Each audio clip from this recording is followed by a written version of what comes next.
আজকে রেসিপি ঝিঙের দুধ শুক্তো। আমরা নিয়ে নিয়েছি দুটো ঝিঙে, আর তার সাথে দুটো বড় সাইজের ঝিঙে, আর তার সাথে নিয়েছি দুটো আলু। তো দেখুন আমরা কিভাবে কেটে নিচ্ছি। প্রথমেই আলুটার খোসা ছাড়িয়ে তারপর এটাকে সরু সরু লম্বা লম্বা করে কেটে নিতে হবে। এক একটা পিঠ থেকে এই 5টা কি 6টা করে এরকম পিস বেরোবে। তো দেখুন এরকম সরু লম্বা করে আমরা কেটে নেব। তো সেমভাবে পুরোটা আলু, যে দুটো আলু আমরা নিয়েছিলাম, তো সবগুলোকে একইভাবে আমরা ঠিক যেরকম দেখানো হচ্ছে এরকমভাবে কেটে নেব। কারণ রান্না করার সাথে সবজি কিভাবে কাটা হচ্ছে সেটাও একটা ইম্পর্টেন্ট জিনিস। তো সেই জন্য ভালোভাবে সবজিটা কেটে নিতে হবে। তো আলুগুলোকে আমরা কেটে এটাকে জলের মধ্যে রেখে দিয়েছি। এবার আমরা ঝিঙেগুলোকে কেটে নেব। তো ঝিঙের যে শিরা মতো জিনিসটা থাকে সেটাকে আমরা ভালো করে ফেলে দেব। পুরো একদম পরিষ্কার করে খোসা ফেলার দরকার নেই। দেখুন কিভাবে ফেলে নিচ্ছি। তো এরকম শিরাগুলো ফেলে নিয়ে এইভাবে ঝিঙেটা নিয়ে নেব। অল্প অল্প খোসা থাকলেই ঝিঙেটা ভালো লাগে। এরকম হাফ ঝিঙেটা থেকে প্রথমে 3 ফালা করে এটাকে কেটে নিতে হবে। তারপর প্রত্যেকটাকে মাঝখান দিয়ে চিড়ে তারপর যে বাকি হাফ অংশটা সেখান থেকে 3টে করে পিস বেরোবে। তো দেখুন এরকমভাবে আলুর মতনই লম্বা লম্বা করে ঝিঙেটাও আমরা কেটে নেব।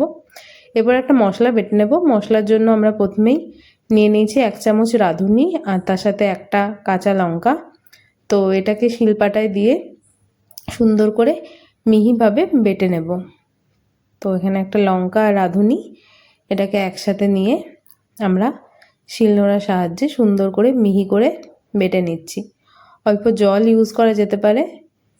তো এভাবে দিয়ে এটাকে খুবই মিহি একটা পেস্ট করে আমরা বেটে নিয়েছি এভাবে।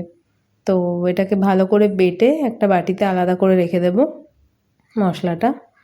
তো এবার দেখুন যে উপকরণগুলো আমরা নিয়েছি, যে ঝিঙে আর আলুটা কেটে রেখেছিলাম সেটা, সাথে নিয়ে নিয়েছি 10-12টা মতো বড়ি, তার সাথে সোমবারের জন্য নিয়েছি তেজপাতা, কাঁচা শুকনো লঙ্কা, আর নিয়েছি কিছুটা রাঁধুনি, তার সাথে 1 কাপ দুধ, আর যে রাঁধুনিটা আমরা বেটে রেখেছিলাম তো সেই বাটা মশলাটা। তো চলুন এবার দেখে নিই।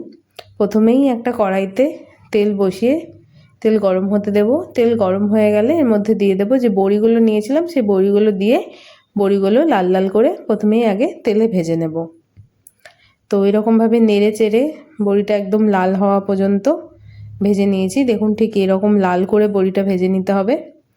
তো ভেজে নেওয়ার পর বড়িটা তুলে একটা আলাদা প্লেটের মধ্যে আমরা রেখে দিয়েছি। এবার সেম কড়াইতে আরও একটুখানি তেল অ্যাড করব, আর তার মধ্যে সোমবারে যেটা নিয়েছিলাম তেজপাতা, শুকনো লঙ্কাটা ফাটিয়ে দেবেন একটুখানি হালকা ঝালের জন্য।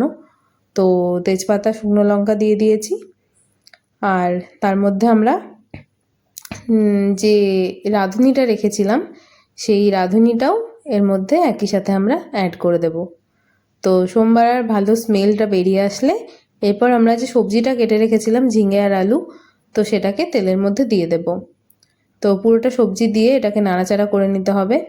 সবজিটা দিয়ে নাড়াচাড়া করার পর এর মধ্যে আমরা অ্যাড করব কিছুটা লবণ দিয়ে আরও একবার নাড়াচাড়া করে এটাকে কিছুক্ষণ নরম হওয়া পর্যন্ত ভাজতে দেব।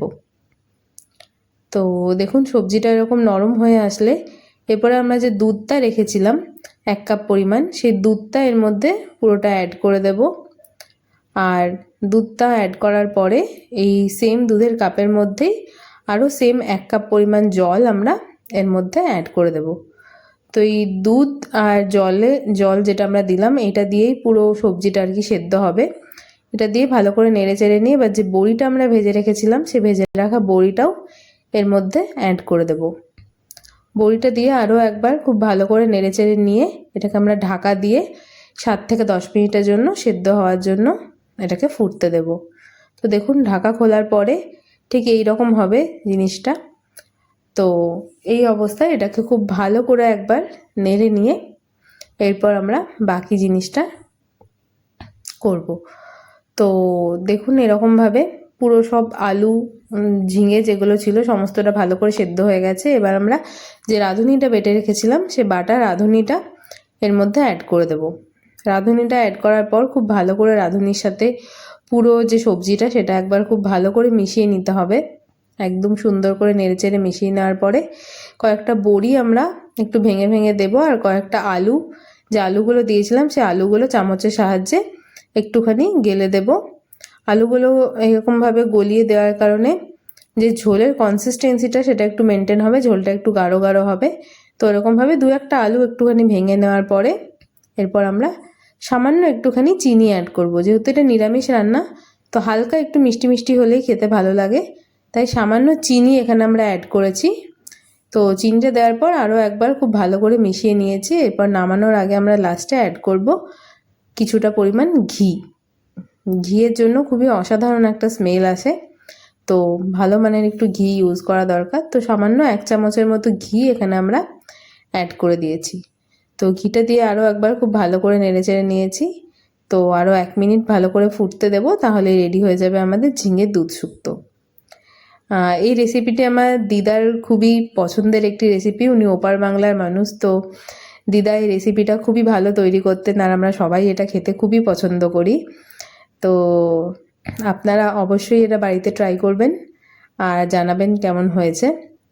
গরম ভাতের সাথে এরকম ঝিঙের দুধ শুক্তো হলে মানে আমাদের বাড়িতে তো আর কিছুই লাগে না, এটাই খেতে এতটাই অসাধারণ হয়। এই গরমের দিনে মানে খুবই সুন্দর সাটেল একটা ফ্লেভার, খুবই ভালো লাগে খেতে, খুব কম উপকরণে কম সময়ে তৈরি হয়ে।